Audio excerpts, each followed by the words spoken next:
In her new book, Insights from a Prophet's Life, Sheri Dew writes that one night, years ago, she awoke suddenly, sat straight up in bed, and had one of the clearer impressions of her life. Russell M. Nelson is going to be the president of the church. Looking back, Sheri writes that because of that nighttime message, I had a witness long before President Monson died, not only that Russell M. Nelson was a prophet, seer, and revelator, but that he would become the senior apostle and thus president of the church. Even still, it has become even more clear, she says, while writing a book about his life, that the Lord has had him in his tutelage from day one. Today, we sit down with Sheri Dew to discuss her testimony and witness of President Russell M. Nelson as a prophet of God. Sheri Dew has previously written the official biographies of Presidents Gordon B. Hinckley and Ezra Taft Benson. She served from 1997 to 2002 as second counselor in the Relief Society General Presidency and is executive vice president and chief content officer of Deseret Management Corporation. Her best-selling books include, most recently, Women in the Priesthood, Amazed by Grace, and Worth the Wrestle. This is All In, an LDS Living podcast where we ask the question, what does it really mean to be all in the gospel of Jesus Christ? I'm Morgan Jones, and I'm so grateful to have Sheri Dew in studio with us today. Sheri, thank you so much for being with us today. My pleasure. First of all, in addition to your many responsibilities and the things that you've done over the years, you have spent a great deal of your adult life literally following prophets. Specifically, you've written the biographies of President Benson and President Gordon B. Hinckley, and now you've written this book about President Russell M. Nelson. Writing about their lives, how has that experience shaped and changed your life? Wow. How long do you have? I need to think about how to answer that in a way that's really concise and to the point. It's had tremendous influence on me. Number one, who would have thought it that a little kid from the farm would have this kind of a privilege? And it has been a privilege. It's been a heavy responsibility at different times. I was only in my early 30s when I was asked to write the biography of Ezra Taft Benson. What a remarkable man. You start, number one, I graduated in history from BYU, but I wouldn't go so far as to say that I'm certainly not a professional historian. I have an appreciation for the trade. I probably know a little bit more than the average guy about how you do that, but I was young. And here I am suddenly interviewing a prophet and trying to figure out how to write about someone who had been Secretary of Agriculture to Dwight Eisenhower in his cabinet, somebody who had a very interesting background in farming and farm leadership, in agricultural management and so forth. And then he becomes an apostle and has had, from that point on, some really stunningly significant experiences. So from my 30s, and I'm now in my 60s, sounds so weird to say that. I just can't believe I'm that old. But for 30 years now, give or take, I have had repeated association with presence of the church. And in the case of three of the presidents, as you mentioned, President Benson, President Hinckley, and President Nelson, I've done enough study of their lives to actually do some writing about them. And it changes you. It changes you because you see the hand of the Lord preparing these men. These are very different men, different backgrounds, different talents, different lives, different families, and so forth. But they're alike in certain ways, and that's what's fascinating, is to see the faith and the way that it's like the Lord puts them to a tutorial that allows them to develop faith. There's a fundamental obedient nature. There is they have believing blood. They're just things that you start to see that are in common. And to me, that's what's way more interesting about these men than what's different about them. It's what's the same. What's the same about three very different men that the Lord prepares to be president of the church? And when you see that, it has reinforced my belief that we all have missions on this earth. Only a very few have a mission to be the senior apostle. But we all have missions. The Lord will tutor us all and have us in his tutelage if we're willing. And that's part of the thing you see at these men. They're willing.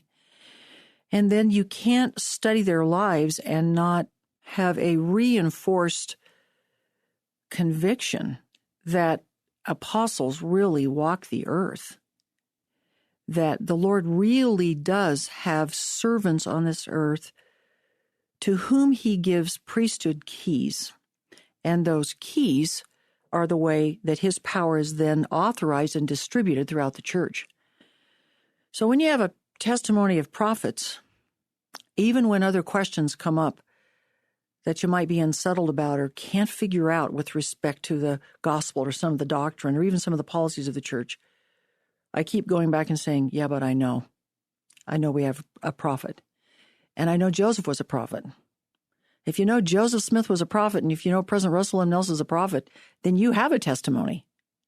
And even if you have questions, that enables you to address those questions in an attitude and in a spirit of faith. You've already touched on what was going to be my next question, and I love that you did that because you talked about why it benefits us as members of the church to study the lives of the prophets, why that's important. And I think I love thinking about seeing patterns that while they may all be very different in their lives, that there are these patterns of seeing how the Lord has tutored them. Is there anything else that you would add in regard to why it's important for us as members of the church to study the lives of the prophets? Maybe one other thing, and that is we learn from a prophet two ways, it seems to me, and one of them is by what they say. They teach, they declare doctrine. They bear witness of Christ. That's by definition what a prophet does. He testifies of Christ. So we learn from them declaring doctrine and testifying of what is true, including that Jesus is the Christ, and we then have the privilege of having a manifestation of the Spirit that what they're telling us is true. And we can then go seek for ourselves to know if that these things are true. But we also learn by what they do. Think of all the time ancient prophets spent. I mean, I can't imagine what that was like to try and engrave. I mean, how in the world did they even make the records they made? But think about how much time, just think of the Book of Mormon, how much time that those who were taking down their history or declaring doctrine, how often they told us stories. It's Abinadi in the court of King Noah. It's Nephi being tied to the mast of the ship. It's Nephi and his brothers being sent back. I mean, really, seriously, that Lehi couldn't just have known that when they left Jerusalem, hey, you need to take the records with you, and by the way, get everybody a wife. But no, they're sending him back. So we hear these stories. And in the relating of the stories, we also see how God works in the life and the lives of his children. And so we learn from a prophet by what he says, but we learn by what he does. So we can take any of these three brethren that I have had the privilege of writing about, and you can see how they handled victory and how they handled defeat. How they handled, in the case of President Nelson, the death of a wife and the death of a daughter, and now just recently a second daughter. You can see how they've handled, in the case of all of them, and especially President Nelson, a world acclaim. So how do you handle acclaim? How do you handle defeat? How do you handle deep sadness? What do you do when you face different choices in your life and it's between not bad and good or wrong and right, it's between three goods? So that goes to President Oaks. President Oaks' talk about good, better, best. How do you figure out what's better and best as opposed to just good? And you see that played out in the life of prophets. You see how they recover from mistakes. And I think we all need patterns to follow. And what better pattern to follow than the pattern of a prophet? You say, okay, show me how he did it. And maybe I'll get some better ideas about how I can do things differently as well. I think that's why you study the life of a prophet. Absolutely. I think that's a perfect answer to that question. In the book, Sheri, you write, each prophet's mortal schooling is singular. In studying a prophet's life, we see how the Lord molds, prepares, and tutors a man so at the appointed hour he is able, worthy, and ready to be his mouthpiece and to lead his people. How would you say the Lord has uniquely prepared President Russell M. Nelson to lead the church at this time? So many ways that you can see. One of the things that fascinated me, though, as I heard and discovered different kinds of stories. So some from being in an operating room where he's opened up somebody's heart and he's working on their heart. And some after he's been called as a member of the Quorum of the 12 and he's in Eastern Europe and trying to open up Europe, some of the Eastern European countries to get recognition for the church so the church could operate there. So there's a wide range of stories, but one of the themes for me that popped out was you could see, it seems to me, you could see the Lord tutoring him in how to hear the Lord's voice. So more than once, he went into an operating room to do a procedure, not knowing what he was going to do. I mean, one of my favorite stories that I had never heard before is the story of a man who was a patriarch in Utah, somewhere in southern Utah, I believe, if I'm remembering correctly. And he came to President Nelson. He was in heart failure. And he came to Dr. Nelson and asked him to look at his case. And Dr. Nelson looked at him and said, listen, you have basically two problems, and I can solve one of them, but the other one we don't know how to fix. So I will not operate on you because I cannot save your life. You're going to die anyway, basically. So it's not right for me to operate. He sends this man away. The man comes back sometime later and just begs him to operate on him. And he says, again, no, I don't know how to fix this one problem. We've never had any experience fixing this problem, which is called a tricuspid regurgitation. I think I'm remembering that right. And the man comes back a third time and said, listen, I and my family have been praying and fasting about this, and I keep being directed to you. And I'm begging you to perform surgery. And this time, Dr. Nelson relents. As they open him up in the operating room, his resident assistant says, oh, how are you going to fix that tricuspid valve? And Dr. Nelson says, I have no idea how I'm going to fix the tricuspid valve. So he goes about and fixes the first problem. And now he's looking at this tricuspid valve, and he has come into his mind the words, reduce the circumference of the ring. Now, if I understand it in very layman's terms, what was wrong in this case was that the tissue around the tricuspid valve had stretched, and it's kind of like if you lost a bunch of weight and suddenly you need to cinch up your pants to keep with a belt to keep your pants on. And he said it's like the tissue around the tricuspid valve needed to be cinched. But how do you do that? And nobody had ever done it, at least that he knew of. And so when he heard reduce the circumference of the ring, shortly after that came into his mind a diagram on how he should stitch and tuck some of this tissue so that he could, in essence, reduce the circumference of the ring.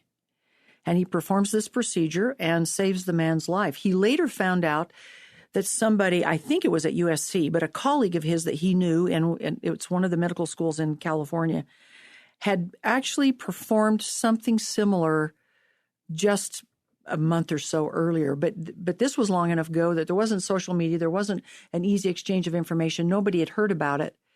So I think to the best of everybody's knowledge, those are the first two surgeons to perform that process and that procedure. And they basically still do it very similarly today. I think they've improved the process. But imagine what was happening. He was learning how to receive revelation on the spot. So what he came to believe was, I can recognize revelation. I can recognize when God talks to me. And you see that happening many times when he's later called as a member of the Quorum of the 12, and he's in Eastern Europe going to Bulgaria and Czechoslovakia and Romania and so forth, Hungary and Poland and all these countries that hadn't yet allowed the church to be recognized and therefore accepted the church officially. Over and over again, he's having experiences where he runs into brick walls, into dead ends, into one official after another, government official after another, who will not cooperate, but little by little, things happen. Sometimes they happen as facilitated by someone else. Sometimes it's direction he receives directly himself as a matter of revelation. Well, go to this person, or say this, or offer that. And little by little, the doors start to open. So one of the things that I think is just beautiful is to watch in his training, quote unquote, I'm now talking about his spiritual training. The Lord taught him in an operating room. He taught him on planes to Bucharest and everything in between about how to recognize revelation when it comes. And I just think that is powerful because, again, I think that what we have in the model of prophets is we see how the Lord tutors his children. And certainly it's true for prophets, seers, and revelators, but it's true for us. It's true for us. There's that great passage in Numbers where somebody, they're coming to Moses and saying, hey, the people are all trying to get revelation. He said, would that all the people were prophets. I wish that all people could receive revelation for themselves. Right. Absolutely. And I think as you were talking, I couldn't help but think we are all, as members of the church, beneficiaries now of his having cultivated that skill of receiving revelation. And now we're being taught by him that we have to receive revelation for our lives so that maybe later we can benefit others in the way that that trait has benefited him. It's not a surprise to me that he would say to us, I plead with you to increase your capacity, your spiritual capacity to receive revelation. That's a pretty strong plea coming from a prophet. Yeah. One of my favorite parts or stories in the book is where you talk about how he attributes his success in the medical field to curiosity. And I wonder, I couldn't help but think, I feel like we're seeing that in his service as the prophet. We're seeing how that curiosity is playing out. How have you seen that? Yeah, he's totally open to new ideas. Cracks me up. Right after he became president of the church and was ordained and his ordination was announced, like within a day or two, there was a big article that was an Associated Press article, if I'm remembering correctly. And the assessment of the writer was, well, this is an old man. We don't see much changing in the church. It'll just keep going along. And I remember reading it and thinking, I wouldn't be so sure about that. This man was on the first team to build the first heart-lung machine in the world. And he is curious. He wants to know the truth. He wants people to tell him, here are opportunities. Here are problems and some possible solutions to those problems. And he has an innovative bent to him that I just think is wired into him. I think it's been there his whole life. So he's open to ideas and open to considering them, which is really nice. Yeah. Do you, Sheri, have a favorite story or a story that provides insight into a unique aspect of President Nelson's life in the story or in the book? I mean, if something was included in this particular book, which is a collection of major episodes in his life, if it's in there, I included it because for me it was insightful. There was something, that's the subjective nature of the book, is to say, when we say insights from a prophet's life, well, somebody had to select things and say, well, I think that's insightful. And so if it's in there, then for me it was meaningful. Right. In some regard. But it's interesting to me how he handled everything from a large family. I loved learning more about his first wife, Dancel, who passed away in 2005, and her enormous influence on him. One of the stories I do truly love is the story of him operating on a couple of little girls in a certain family. And one little girl had died with this was more than a congestive heart situation. She had, I think, a malformed heart. And then her little sister, a year or so later, the parents pleaded with him to operate on this little girl, and she too had serious problems, and he couldn't save either one of them. And this was still kind of in the early days of heart surgery where they were learning. I asked him one day, would surgeons be able to save those girls? And he said, probably one of them, but probably not the other. 2 little girls had died on his operating table, and he comes home and he's just distraught and he's weeping. And pretty much through the night, and Dancel stays with him as he's bemoaning, I can't do this to another family. I just can't take this. I can't do this anymore. And so she stays with him all night as he is just beside himself and weeping much of the night and so forth. And when it when dawn comes, she says to him basically, well, are you done crying yet? Go back to the lab, get dressed and go back to the lab, because if you stop now, somebody else will have to spend the time to get to where you are. And you just need to get better. You need to learn more. You need to learn more procedures, and don't have lives lost because somebody else is trying to catch up to where you already are. So think of the, I have a friend who's spent a lot of time as a marriage and family therapist who says that you can tell the best marriages when a husband is willing to be influenced by his wife.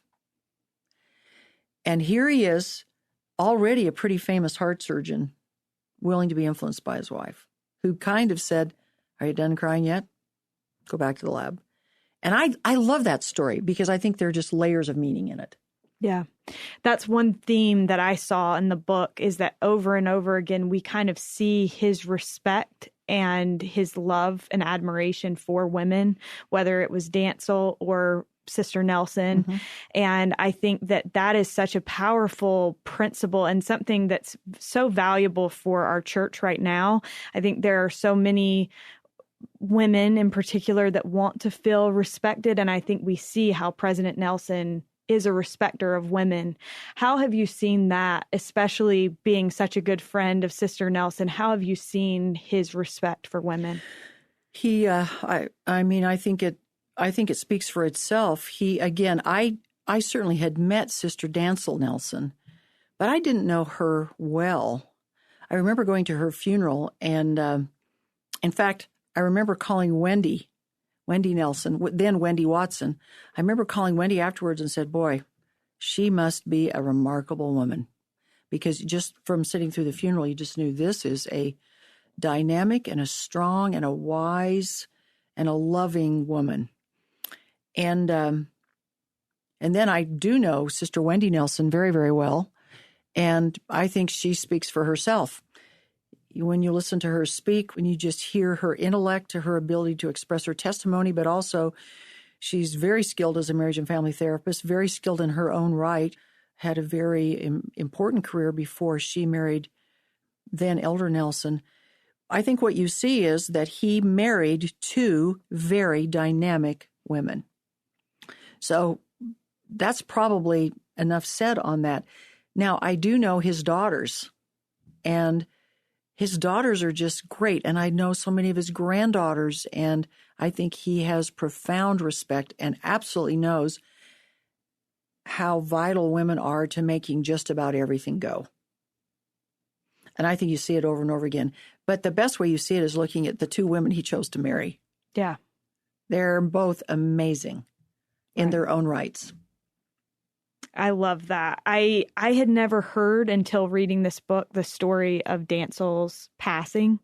And I thought that was so, I loved his prompting that he received right after her passing, where he said that the Lord referred to him as my boy. Mm-hmm.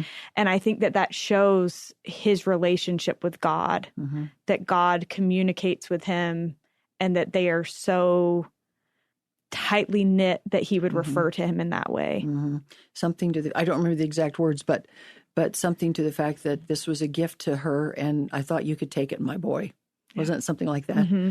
And yeah, very much. But he absolutely adored his wife, Dancel. They had a beautiful, and I think a very synergistic marriage.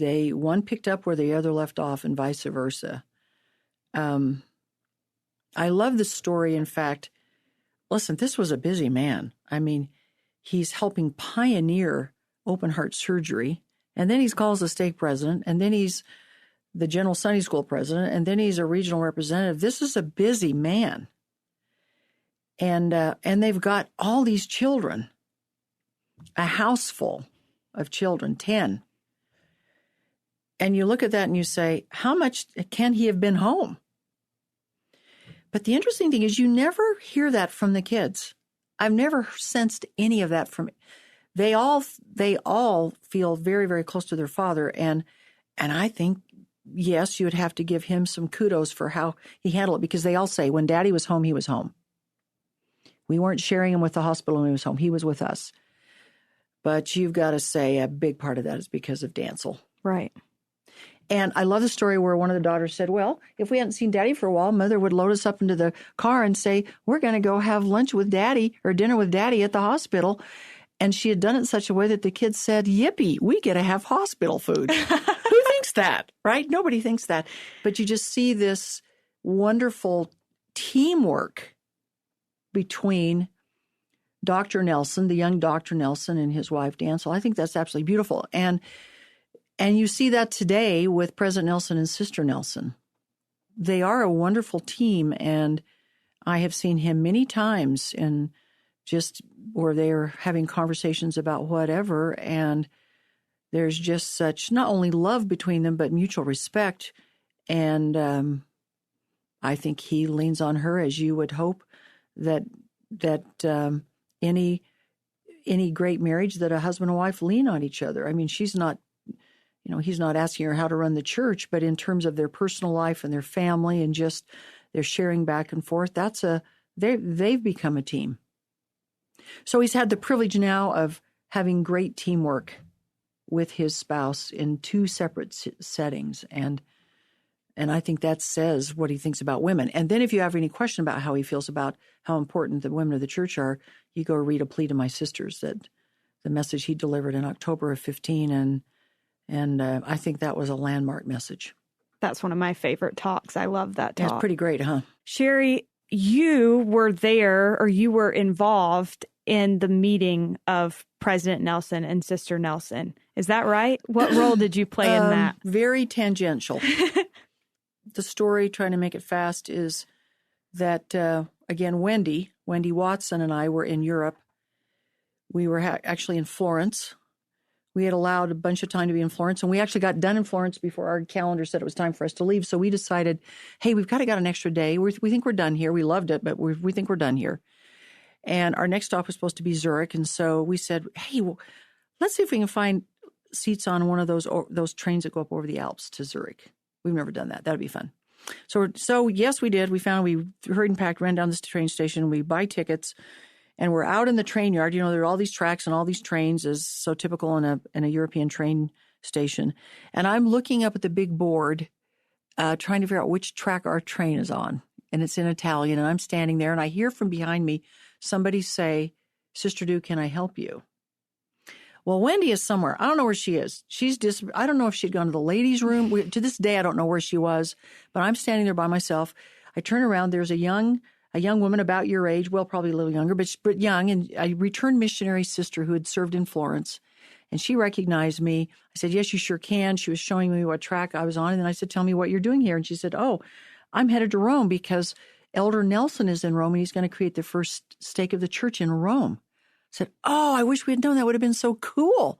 That's historic. And she's getting ready to leave. And then it dawned on me that Elder Nelson was probably traveling with Elder Harold Hillam, who was the area president at the time. And I had worked with him when I was in Relief Society General Presidency. And I said, would you have the courage to take a note up to Elder Hillam if I just write him a note? And she said, sure. So I pull a little paper out of my bag. I write a little note to Elder and Sister Hillam, hand it to her. She starts to walk away again. And then I said, oh, you know what? Maybe I should send one to Elder Nelson too. I didn't know Elder Nelson as well, but I thought, oh, that might be odd if she hands a note just to him. So I pull another thing out, more paper out. I'm writing a note to Elder Nelson. And at this point, Wendy reappears. What are you doing? Oh, I'm just writing a little note to Elder Nelson. He's going to be creating the first stake in Rome. And she says, sign my name too. She swears to this day she doesn't remember saying that. I said, well, of course you said it. Why would I put your name on it? So I said, okay. So I sign it and handed it to her, and off this girl goes. Us not knowing, do you think she'll actually hand these notes to these brethren at this district conference turned into a state conference in Rome? But we did find out. And the way we found out is we weren't home from Europe a while, but Elder Nelson made contact with Wendy. He reached out to her. And the reason he reached out is that before he left, now his Dancel Nelson had passed away and been gone for a while. And before he left for Europe, he had said to his secretary, go over to Desert Book and get me a couple books to read on the trip. I'm going to be traveling alone. And one of the books she got him was a book, Rock Solid Relationships by Wendy Watson. And he had read it on the flight over. I mean, really, what are the odds? Amazing. And when he got that note and saw that it was signed by Sheri Dew, he didn't care about that. And Wendy Watson, he had a profound spiritual impression that he should meet this woman, that when it was time to consider remarrying, he should meet this woman. And so he's got that note framed. It's on his desk. And the thing that cracks me up is Wendy's name is even in my handwriting. It's crazy. Well, I think maybe you should just take credit when she says that she didn't ask you to sign her name. Just be like, yeah, I signed your name. Yeah. I did this. Okay, good. I should do that. Yeah, it was totally inspired on my part. Exactly. Yeah. No. Yeah, so tangentially, that's what lit the spark. Right. It's such an incredible story. I actually heard someone that I know had heard you speak, and you had shared that story, and I was like, this is mind-blowing. This is crazy. Well, and think about the lesson we get from that we all have divine orbits, right? Right. I mean, you couldn't have set that up. If you'd planned it, it wouldn't have worked. And there it happened. Anyway. The Lord works in mysterious ways. Sheri, what has writing these books and biographies, whether it be about President Nelson or President Hinckley or President Benson, taught you about being a witness to the prophetic call?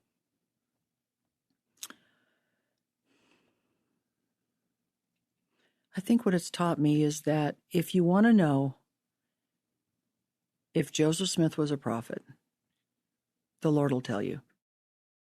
If you want to know if the living prophet is a prophet, that's a prayer the Lord will answer. He'll tell you. It may not happen the first time you get down. You may have to work at it a little bit. I don't want to make it sound like it's easy. But the Father and the Son will bear witness that they do truly have a prophet and prophets, seers, and revelators on the earth. So I think what it's taught me is if you want to know, you can know. You don't have to take anybody else's word for it. You can know for yourself. That's beautiful. You ask a question in the book that I love, and you say, will you go with the prophet? What does that mean to you, and how do we as Latter-day Saints do it? I think it means, for me, it means falling on some words from 2 Nephi, will you go with him? Going with the prophet for me means, will you heed his counsel? Will you listen to what he says and pray about it? Get a confirmation yourself? And then will you take action? When he says, I plead with you to increase your capacity to receive revelation, will we try? When he says, will you read the Book of Mormon? Will you try to be a little more careful about your social media time? Will you do it? Will you spend more time in the temple? Will you do it? To me, that's what it means today in the 21st century to go with the prophet. When he declares truth, even if the truth is hard to hear, will you ponder it, think about it, weigh it, receive your own confirmation of it? Rather than just lash out and say, well, I don't like what he said, and I don't like this and I don't like that. Will you seriously ponder his words as though he is a prophet and then figure out what will I do with it? Thank you. One quote that I love about President Nelson was given by Elder Jeffrey R. Holland in the Deseret News when President Nelson became the prophet. And one of the things that he said that he was going to lead the church the way that he had led the Quorum of the 12 Apostles. And then he said, gentle, kind, bright, insightful, and striking a perfect pitch. It's going to be an exciting time. Sheri, why is it an exciting time to be a member of the Church of Jesus Christ of Latter-day Saints right now? I think it's so exciting precisely because of what President Nelson has said repeatedly in different settings. And that is, there is no work more important, nothing going on this whole earth more important than the gathering of Israel. And if you want to be part of the gathering, you can be part of it. And so the thing is, do you want to be a big part of something big? I think that's the invitation he's making to us. And we don't know. I presume he doesn't know. Even the angels in heaven don't know the precise time of the Lord's return. But clearly, it's getting closer. And the last days are getting laster. And so I think the prophet is saying, do you want to be part of the most important work on earth? And if you do, sign up and join up. And that's why it's exciting, because it's like it's getting close enough, whatever that means, that you can tell that your efforts really could make a difference. And I love the thought of thinking that you spend your life here doing things and building something that makes truly a difference. That's going to matter. Yeah, that's why I think it's exciting. I was actually just thinking last night about how all the different prophets of this dispensation have had things that they are remembered for. And that with President Nelson, no doubt it will be the gathering of Israel. Surely. It's got to be at least part of it, for sure. And when we understand that, Sheri, how does it change the way that we live our lives? What do you think it is that God expects from this generation that he's emphasizing and pounding that into us through his prophet? There is, okay, so from the time that Adam and Eve walked out of the Garden of Eden, prophets have been prophesying about two things, all of them. They all testify of Christ, either that he would come or that he has. And then most of them are prophesying about what? The last days. The second coming. Isaiah, Jeremiah, the Apostle Paul, Moroni, Nephi. I mean, on and on and on. So this has been, the last days have been in the Lord's plan the whole time. So do you think that God would have sent men and women in the last days that he couldn't count on? No. We're here now because we're supposed to be here now, and probably because of some foreordination. But foreordination is not a guarantee. We each get to choose while here what we're going to spend our lives doing.